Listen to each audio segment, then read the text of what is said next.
Hello Aliyu, Nata, in zaka taho ka taho da national ID card da hotunan ka kamar guda uku haka, da kuma ka dai taho da dai ID card, ka taho da national ID card ɗinka da takardar haihuwa da hotunan ka guda uku.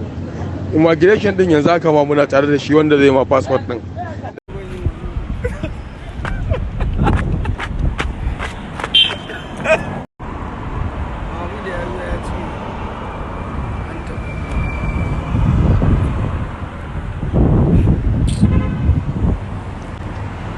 Ya motsa gida.